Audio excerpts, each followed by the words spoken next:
Muy buenos días, queridos hermanos catequistas. Sean bienvenidos a esta jornada formativa. En esta oportunidad me toca a mí compartir con ustedes el tema del día de hoy, que será en torno a la liturgia. Veremos hoy una primera parte. Para iniciar entonces, vamos a ponernos en las manos del Señor. Vamos a invocar la presencia del Espíritu Santo, diciendo juntos, en el nombre del Padre, y del Hijo, y del Espíritu Santo. Amén.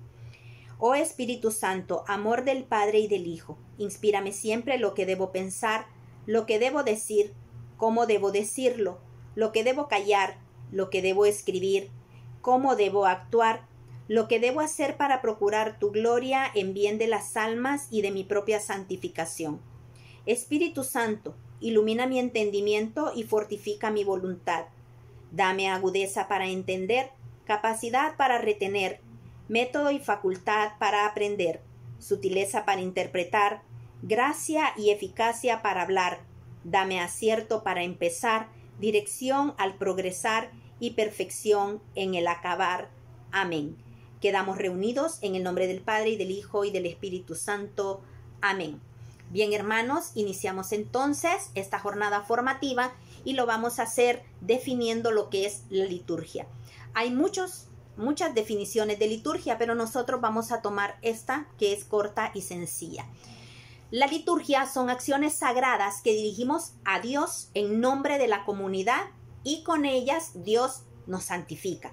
Por tanto, podemos decir entonces que la liturgia tiene dos finalidades. Una, dar gloria a Dios, y la otra, santificar a los hombres. La liturgia tiene dos partes, la liturgia de la palabra y la liturgia eucarística, pero también existen lo que son ritos. Están los ritos iniciales y los ritos conclusivos. Los ritos iniciales son todos aquellos que preceden a la liturgia de la palabra y tienen el carácter de introducción.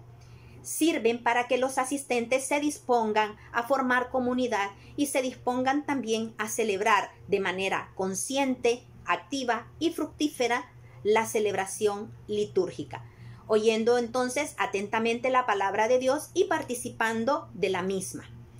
Estos ritos iniciales son el canto de entrada, el saludo, el acto penitencial, el himno del Gloria en el caso de los domingos o de las misas solemnes y la oración colecta. Quiero comentarles, hermanos, que a lo largo de esta formación también iré mencionando algunos gestos y posturas que nosotros debemos de adoptar durante la liturgia, ¿verdad? Entonces les pido también que estén atentos a esta parte. Bien, vamos a realizar estos ritos iniciales estando de pie. Entonces vamos a estar de pie desde el principio del canto de entrada, ¿verdad?, hasta la oración colecta, como una actitud del que está dispuesto a obedecer enseguida.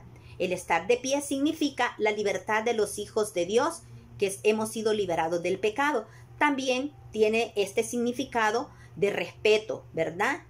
Denota nuestro respeto. El canto de entrada tiene como finalidad abrir la celebración, fomentar la unión entre los fieles. Y bueno, para iniciar entonces la celebración eucarística se nos invita a que nos pongamos de pie y a que cantemos todos juntos. Y en lo que nosotros hacemos el canto de entrada, el sacerdote entra en procesión. Esa procesión que el sacerdote hace simboliza el camino que recorre la iglesia peregrina hasta la Jerusalén celeste. Bueno, ¿qué sigue a esto? Bueno, el beso del sacerdote al altar. El sacerdote entra en procesión y llega hasta el altar y lo besa. Ese beso es un signo permanente de Jesucristo entre su pueblo. El beso prácticamente de la iglesia a su esposo, que es Jesucristo. Seguidamente tenemos lo que es el saludo, que tiene por finalidad anunciar a la asamblea congregada la presencia de nuestro Señor Jesucristo. Este se va a desarrollar iniciando con el gesto de la señal de la cruz unida a la fórmula trinitaria. Al signarnos, nosotros recordamos el sacrificio de Cristo en la cruz y la fórmula trinitaria es una profesión prácticamente de fe. Entonces, esto que nosotros hacemos es profesión de fe. Sabemos todos que el misterio de la Santísima Trinidad es el misterio central de nuestra fe. Bien, seguidamente el sacerdote nos va a saludar. La paz esté con ustedes, paz de parte de Jesucristo. Hay muchos saludos, ¿verdad? Y luego del saludo viene lo que es el acto penitencial. El acto penitencial sirve para valorar nuestra realidad pecadora, para crecer también en un espíritu de penitencia y considerar la misericordia grande de Dios para con nosotros. El acto penitencial se puede hacer con diferentes fórmulas o con la oración del yo pecador, incluso con el canto del ten piedad, y en algunas ocasiones va a ser sustituido incluso por la aspersión con el agua bendita. Una vez concluido el acto penitencial, si es día de domingo o es una solemnidad, entonces vamos a cantar el himno de el Gloria. Les recuerdo que nuevamente, ¿verdad?, que el himno del Gloria se canta en domingo o en solemnidades, siempre y cuando sea fuera del tiempo de Adviento o de Cuaresma, que no se canta el Gloria en ese tiempo. Bien, luego de que hemos dado gloria a Dios Padre, a Dios Hijo y a Dios Espíritu Santo a través del canto del Gloria, pasamos a lo que es la oración colecta. Esta oración colecta es una oración sacerdotal, o sea, la hace el sacerdote y nosotros lo que hacemos es unirnos a ella, porque el sacerdote la hace en nombre de la asamblea reunida y en ella lo que se recoge son las intenciones de la comunidad por las cuales se celebrará la Eucaristía. Seguidamente pasamos a lo que es la liturgia de la palabra, que es ya la primera parte de la liturgia. ¿Qué significa la expresión liturgia de la palabra? Bueno, es esa parte de la misa donde escuchamos la proclamación de la palabra de Dios. Cristo, que es la palabra de Dios encarnada, es la única palabra que resuena en el Nuevo y Antiguo Testamento, se hará presente entonces entre nosotros a través de una selección de textos tomados de la Sagrada Escritura, tanto del Antiguo como del Nuevo Testamento. Entonces, vamos a enfatizar en el hecho de que la liturgia de la palabra, entonces la van a comprender las lecturas, los cantos interleccionales, la homilía, el credo y la oración de los fieles. Bien, ¿qué son las lecturas?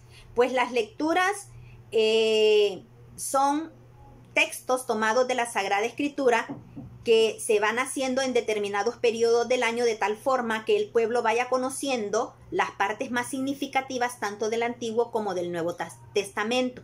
Les decía que en ellas Dios va a hablar a su pueblo, ¿verdad? A descubrirle el misterio de la redención y la salvación, pues el mismo Cristo, por su palabra, se va a hacer presente entre nosotros. Bien, ¿cómo se leen estas lecturas? Bueno, se leen desde el ambón, es el lugar propio para la proclamación de la palabra. Entonces el lector va al ambón y los fieles en ese momento, cuando pasamos a la liturgia de la palabra, nos vamos a sentar. Esta postura de estar sentados, porque se sienta también el obispo, si es que preside la Eucaristía, se sienta el sacerdote, en el caso de que sea el sacerdote el que esté presidiendo, bueno, nos sentamos todos, ¿verdad? Pero al sentarse el obispo o el sacerdote, es la actitud del maestro que enseña, del jefe que preside con autoridad. Esto explica entonces por qué hay una silla para el obispo que se llama cátedra, porque existe la silla del sacerdote que se llama sede, ¿verdad? Y desde la cual ellos incluso pueden dirigir la homilía y desde allí también pueden dirigir las oraciones desde la cátedra, desde la sede. Lo pueden hacer desde allí o lo pueden hacer desde el ambón. Entonces, vamos a estar sentaditos y eso es lo que significa en el caso del obispo, de los sacerdotes. En el caso de los fieles es una actitud de escucha atenta por parte nuestra a las lecturas que van a ser proclamadas. Bien, ¿cómo se leen entonces estas lecturas? Bueno, aquí vamos a dar ciertas indicaciones porque muchos de nosotros pertenecemos a los equipos de proclamadores dentro de nuestras comunidades, ¿verdad? De la parroquia. Entonces, primero hay que considerar, lo decíamos, las lecturas se hacen desde el ambón, se hacen desde el leccionario o desde una revista, ¿verdad? Que se tenga en la comunidad para hacer las lecturas del día, las lecturas propias de la liturgia de ese día. Entonces, hay que considerar el hecho de que tanto las revistas como los leccionarios van a indicar de dónde está tomada la lectura y van a indicar qué lectura es, por tanto va a decir primera lectura y va a especificar de dónde está tomada, de qué libro de la Sagrada Escritura, el capítulo y el versículo. Y esta indicación viene en rojo, se llama rúbrica y eso jamás un lector lo debe de leer, no se lee. O sea, cuando nosotros vamos a proclamar, nunca debemos de decir primera lectura, nunca debemos decir salmo responsorial, nunca debemos decir segunda lectura, no se dice, sino que se va directamente y el texto lo indica, ya sea el leccionario o la revista. Puede ser que diga lectura de la primera carta, por ejemplo, o puede ser que solamente diga de la primera carta, indicando, ¿verdad?, si está tomada de una carta de algún apóstol, del apóstol San Pablo, o si es una carta católica, lo que sea. O lectura del libro del Génesis o del libro del Génesis, en caso de que sea, por ejemplo, del Antiguo Testamento. Como sea, lo que quiero indicar y que quede claro es que las rúbricas no se leen. Se lee directamente de esa forma, como les digo, que ya son cosas que están escritas en tinta negra. Se proclama la lectura y luego se concluye con la aclamación palabra de Dios, a lo que la asamblea va a responder: te alabamos, Señor. Bien, entonces hacemos una primera lectura, que por lo general va a estar tomada del Antiguo Testamento. Y digo por lo general porque hay tiempo, como el tiempo de Pascua, en que las lecturas son tomadas de las cartas paulinas o de las cartas católicas, ¿verdad? Y luego el resto del tiempo, por lo general, son tomadas la primera lectura del Antiguo Testamento. Luego hay una segunda lectura que por lo general solamente es en las misas de domingo o en las solemnidades. Igual las indicaciones son las mismas para la primera lectura. Ahora, la primera lectura va a estar seguida de lo que es el salmo, que es considerado un canto interleccional. Pero los salmos, de igual manera, el salmista jamás debe decir salmo responsorial, ni tampoco tiene por qué indicarle a la asamblea que tiene que repetir. Hay gente que sube a proclamar el salmo y dice, al salmo respondemos todos. No tiene que decirlo, la asamblea ya lo sabe. El lector o el salmista se limita. Si hay un monitor y el monitor no ha indicado cuál es la antífona del salmo, entonces el salmista o proclamador se limita a decir la antífona para que la asamblea la responda. Y entonces, una vez que la asamblea ha respondido a la antífona, comienza a leer las diferentes estrofas del salmo. Cada estrofa al final tiene una R en rojo, que significa que ahí me tengo que detener para esperar que la asamblea conteste la antífona y yo entonces continúo con la siguiente estrofa. Al finalizar la última estrofa del salmo, el salmista no tiene que salir corriendo, tiene que esperar a que la asamblea conteste la antífona. Y una vez que la asamblea ha contestado la antífona, entonces él puede retirarse para dar lugar a la segunda lectura o dar lugar a la secuencia o dar lugar al canto del aleluya, lo que corresponda. Bien, el salmo siempre va a ser una respuesta a la primera lectura que se ha escuchado. Y es importante también mencionar que el salmo nunca debe de ser sustituido por otro canto, porque eso lo que hace es empobrecer la liturgia. Entonces, canto interleccional, el salmo, ¿verdad? Luego de que ya hemos proclamado la primera lectura, el Salmo, y si hay una segunda lectura, la segunda lectura, entonces pasamos a lo que es el Evangelio. Ahora, hay que hacer aquí, nos detenemos un poquito porque hay ciertas festividades, ciertas solemnidades en las que existen otro canto interleccional que se llaman secuencias. Y hay 4 solemnidades durante el año que tienen secuencia. Una es la del Domingo de Resurrección, otra es la del Domingo de Pentecostés, la siguiente es la del Corpus Christi, o sea, la solemnidad del cuerpo y la sangre del Señor, y la de la Virgen de los Dolores. Entonces, en el caso de estas festividades, después de la segunda lectura, se hace la secuencia, que puede ser cantada o puede ser recitada, ¿verdad? Bien, si hay, se hace. Si no, entonces después de la segunda lectura, de todas maneras viene igual un canto interleccional que es el aleluya. El aleluya que en hebreo significa alabad al Señor. Y cuando nosotros escuchamos este canto, entonces nos vamos a poner de pie como signo de respeto porque Cristo se hará presente en medio de nosotros. Entonces pasamos a esta proclamación del Evangelio que tiene que ser hecha por el diácono o por el sacerdote, por ellos, nada más, ¿verdad? Y entonces el sacerdote va a comenzarlo indicándonos de dónde está tomada, anunciando el Evangelio. Y él va a decir del Santo Evangelio según uno de los 4 evangelios y nosotros vamos a responder, gloria a ti, Señor. Solamente eso, hasta Señor, gloria a ti, Señor. Y seguidamente nos signamos en la frente con la señal de la cruz, en la boca o los labios y luego en el pecho.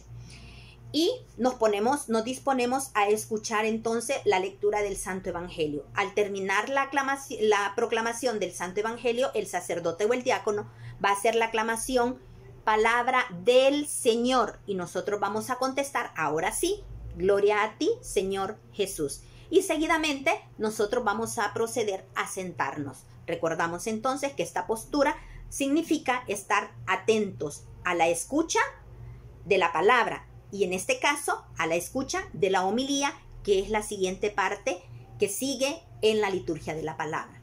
Bien, la homilía, que es la predicación del sacerdote o del diácono que comenta la palabra de Dios dentro de la liturgia a partir fundamentalmente de las lecturas que se han escuchado. Se debe pronunciar siempre los domingos y los días festivos, ¿verdad? Siempre se debe de hacer de manera obligatoria los domingos y días festivos. Significa pues que de repente en día de semana el sacerdote podría limitarse a decir, a llamarnos a una reflexión en silencio sobre las lecturas que se han escuchado. Pero en domingo y en días festivos es necesario que se pronuncie la homilía. Es importante también saber que no se trata de un discurso sobre las ideas personales que pueda tener el sacerdote o el diácono, la persona que esté predicando, sino una prolongación de las lecturas mismas.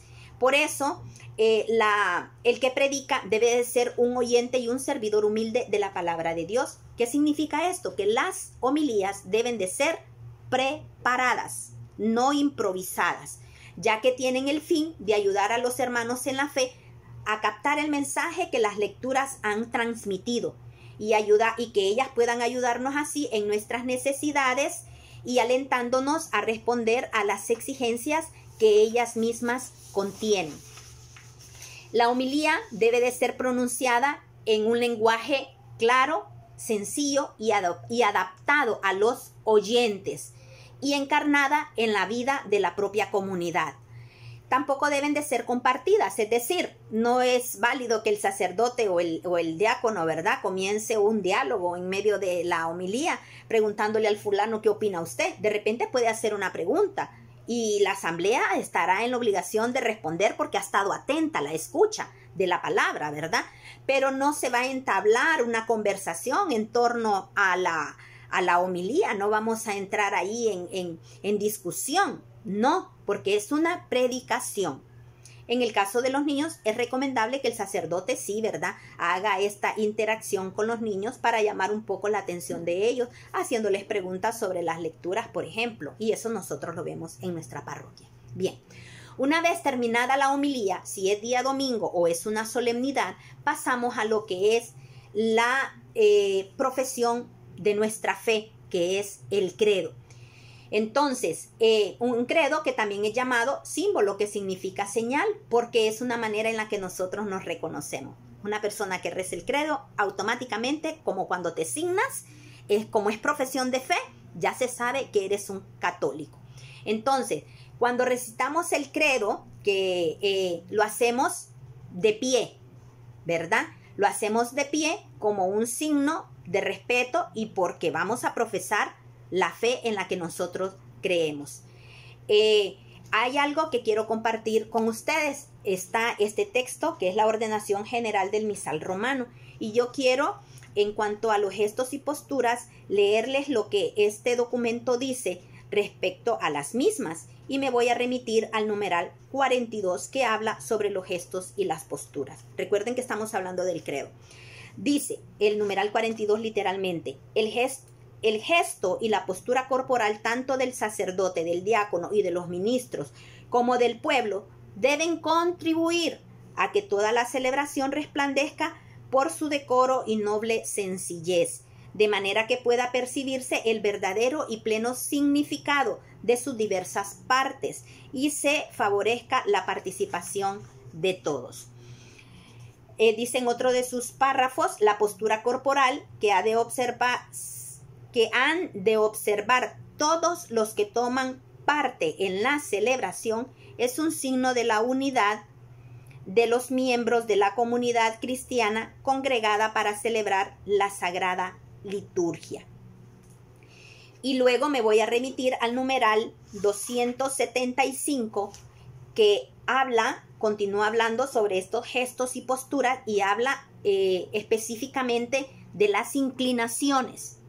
Entonces, sobre las inclinaciones dice el numeral 275: por medio de las inclinaciones se expresa la reverencia y el honor que se tributa a las personas o a los signos, y hay dos clases de inclinación: inclinación de cabeza, que solo se hace así, y la inclinación de cuerpo o inclinación profunda, que es doblando nuestro torso hacia adelante ligeramente. Entonces existen dos tipos de inclinaciones. ¿Cuándo se hacen? Bueno, dice literal A: la inclinación de cabeza se hace cuando se nombra a las tres personas divinas a la vez, es decir, al Padre, al Hijo y al Espíritu Santo. También se hace a los nombres de Jesús, de la bienaventurada Virgen María y del santo en cuyo honor se celebra la misa. Entonces, si durante la Eucaristía el sacerdote menciona el nombre de la Santísima Virgen María, uno tiene que hacer este gesto. Si lo hace en nombre del santo que se está celebrando ese día, se debe de hacer este gesto. Es decir, por ejemplo, acabamos de celebrar a Santo Tomás ayer, ¿verdad? Entonces, cuando el sacerdote menciona a Santo Tomás, nosotros tenemos que hacer una ligera inclinación de cabeza como muestra de reverencia hacia esa persona. Y la inclinación de cuerpo o inclinación profunda se hace al altar y a las oraciones. Purifica mi corazón y acepta, Señor, nuestro corazón contrito. En el símbolo, que es de lo que estamos hablando y por lo cual estoy haciendo eco de estos numerales, en el símbolo a las palabras y por obra del Espíritu Santo o que fue concebido. Y cuando se utiliza el canon romano, a las oraciones, te pedimos humildemente. O sea, ya cuando el Padre está en la parte de la liturgia eucarística, en la plegaria eucarística, en una de las plegarias tomadas, la del canon romano, están estas palabras: te pedimos humildemente. Entonces hacemos esa inclinación, ¿verdad? Y bueno, hace otras indicaciones aquí, pero ya corresponden para el diácono. Entonces, les hago esa aclaración, les comparto esto, porque estamos en el credo. Entonces, cuando en el credo mencionamos el misterio de la anunciación, entonces nosotros tenemos que hacer una inclinación profunda, que fue concebido por obra y gracia del Espíritu Santo y que nació de María Virgen. Y en el credo niceno también, llegado el momento, entonces uno hace esa inclinación, ¿verdad? Cuando se menciona este misterio de la encarnación. Y hay algo más, ¿verdad? Esta inclinación se hace como una muestra de veneración, de respeto, de humillación ante este gran misterio de la encarnación. Y aún más, cuando es la solemnidad de la anunciación del Señor y la natividad de nuestro Señor Jesucristo, no es solamente hacer la inclinación se sustituye por el gesto de ponernos de rodillas. Cuando celebramos estas solemnidades entonces y proclamamos el credo, el sacerdote pide a la asamblea que nos pongamos de rodillas. Bien, esto en cuanto al credo. Y luego vamos a concluir con la oración de los fieles, llamada también oración común o plegaria universal. Esta consta de una introducción y de unas peticiones de carácter universal y también local. Hay un orden para estas oraciones. Primero se pide por la Iglesia Universal, por las necesidades de la sociedad, por los gobernantes de las naciones, por las personas, por la salvación del mundo, por los que sufren cualquier necesidad, por la comunidad local. Las peticiones pueden ser leídas por diferentes personas, pero lo que sí es un hecho es que tienen que estar preparadas y por escrito, y pueden amoldarse también a las diferentes celebraciones. Es decir, si es una boda, se acomodan las peticiones. Si es una celebración, por ejemplo, del aniversario sacerdotal, también se buscan peticiones que estén acorde a la celebración, o en un funeral, o en la dedicación de un templo, ¿verdad? De estas diferentes tipos de celebraciones que podamos tener. Bien, hermanos, llegamos aquí entonces al final de esta primera parte de lo que es la liturgia de la palabra. En la siguiente formación vamos a ver entonces la segunda parte, que es la liturgia eucarística. Espero que el tema haya sido de provecho, que hayan tomado nota, porque yo posteriormente voy a mandar las preguntas a través de las cuales nosotros vamos tomando la asistencia. Eso nos dice, el que ustedes respondan a estas preguntas, nos dice a nosotros que verdaderamente han escuchado el video.